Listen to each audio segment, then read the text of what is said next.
கொத்தடிமை முறைன்னு என்னன்னு பார்த்தீங்கன்னா, பொதுவாவே கல்வி அறிவு மறுக்கப்பட்டு ரொம்ப வறுமையில இருக்காங்க பார்த்தீங்களா? அந்த மாரி ஆளுங்ககிட்ட ஒரு சின்ன ஒரு முன்பண தொகையா 10,000ஓ இல்ல 12,000ஓ அந்த மாரி குடுத்து, அவங்களுடைய வாழ்நாள் முழுவதும் அவங்களுக்கு கீழ வந்து இவங்க வேலை செய்யணும். அப்படின்னு சொல்லிட்டு அவங்கள சிறைப்படுத்தி, அவங்களுக்கு வந்து ஒரு சரியான உணவோ, அவங்கள தங்குறதுக்கு வந்து இடமோ, எதையுமே குடுக்காம, அவங்களுக்கு வந்து அந்த சிறை கைதிய விட மிகவும் மோசமா வந்து அவங்கள வச்சுட்டு இருப்பாங்க. அவங்களுக்கு அவங்களுடைய உடல்நிலை பாதிக்கப்பட்டாலும் சரி, அத பத்தி எந்த ஒரு அக்கறையுமே அந்த அந்த நபருக்கு வந்து இருக்காது. திருவள்ளூர் சைடு வந்து ஒரு நியூஸ் பார்த்தேன். ஹஸ்பண்ட் அண்ட் ஒய்ஃப் வந்து ஒரு பேட்டி குடுத்திருந்தாங்க. இந்த மாதிரி வந்து நாங்க ஒருத்தர்கிட்ட வந்து 5 வருஷம் கொத்தடிமையா வேலை பார்த்துட்டு இருந்தோம். இப்பதான் எங்களால வந்து அந்த இடத்துல இருந்து தப்பிக்க முடிஞ்சது அப்படின்னு சொல்லிட்டு. சோசியல் மீடியா எல்லாத்தையும் ஸ்ப்ரெட் ஆனதுக்கப்புறம் அந்த உரிமையாளர் இருக்காங்கல்ல, இவங்கள கூட்டிட்டு போயிட்டு கொத்தடிமையா வச்சுட்டு இருந்தவங்க, உடனே இவங்கள வந்து மிரட்டி, அடிச்சு எங்களுக்கு எதிராக நீங்கள் வந்து எந்த ஒரு கம்ப்ளைண்ட்டும் கொடுக்கக்கூடாது அப்படின்னு சொல்லிட்டு த்ரெட்டன் பண்ணிட்டு போயிருக்காங்க. இதை வந்து விசாரித்த நமது நண்பர்கள் வந்து நம்மக்கிட்ட சொன்னதுக்கப்புறம் நம்ம என்ன பண்ணோம்னா, நேரடியாக வந்து மாண்புமிகு உயர்நீதிமன்றம் சென்னையில் வந்து வழக்கு தொடர்ந்தோம். அந்த வழக்கை விசாரித்த மாண்புமிகு நீதியரசர் என்ன உத்தரவு போட்டார்னா, அவர்களுக்கு உடனடியாக சாதி சான்றிதழ் வழங்கி அடிப்படை தேவையான அனைத்து ஆவணங்களையும், அவங்க வாழ்வாதாரத்துக்கு தேவையான அனைத்து ஆவணங்களையும் வந்து கொடுக்கணும்.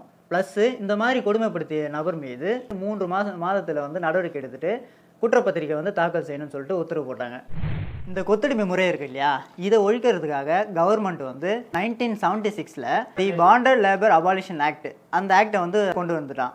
அந்த சட்டம் என்ன சொல்றதுன்னா, இது போல வந்து இன்னமும் கொடுமைப்படுத்தி கொத்தடிமை வச்சுட்டு இருக்க நபர்களை வந்து எப்படி மீட்டெடுக்கிறது, இது குறித்து வந்து தமிழ்நாடு அரசும் வந்து ஒரு ஜீவோவும் வெளியிட்டு இருக்காங்க வித் வந்து கைட்லைனோட. இந்த கைட்லைன் பிரகாரம் பார்த்தீங்கன்னா, கொத்தடிமை பற்றிய தகவலோ இல்லை புகார்களோ ஏதாவது தெரிவிக்கப்பட்டால் தகவல் கிடைத்த 24 மணி நேரத்தில் கொத்தடிமையாக இருக்கிறவங்களை வந்து மீட்டெடுக்கணும். அதாவது ரெஸ்கியூ பண்ணுறது.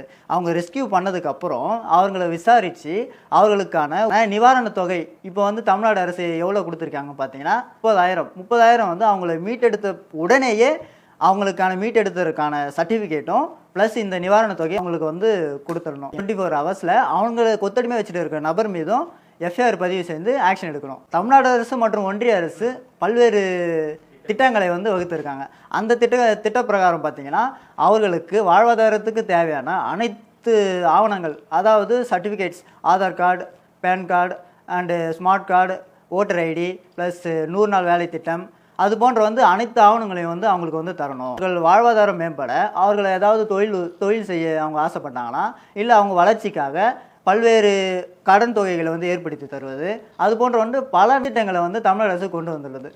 ஸோ இன்னுமே பார்த்தீங்கன்னா, இந்த பல்வேறு இடங்களில் வந்து இந்த கொத்தடிமை முறை வந்து நடைமுறையில் தான் இருக்குது. இது மாதிரி உங்களுக்கு ஏதாவது தகவல் கிடைத்ததா, இல்லை நீங்கள் ஏதாவது இந்த மாதிரி பார்த்துருக்கீங்களா? இவங்க வந்து ரொம்ப காலமாக இந்த இடத்துல வந்து வேலை செஞ்சுட்டு இருக்காங்க, எனக்கு வந்து இந்த டவுட்டாக இருக்குது, அந்த மாதிரி இருக்கும்போது நீங்கள் அதை விசாரித்து அவங்க கொத்தடிமையாக தான் இருக்காங்கன்னு தெரிய வந்தது உடனே இதனுடைய அப்ராப்ரியேட் அத்தாரிட்டி யாருன்னு பார்த்தீங்கன்னா டிஸ்ட்ரிக்ட் கலெக்டர் அவர்களுக்கு வந்து தகவல் கொடுக்குறது, பக்கத்தில் இருக்க போலீஸ் ஸ்டேஷன் ஏதாவது கூட இன்ஃபார்ம் பண்ணலாம்.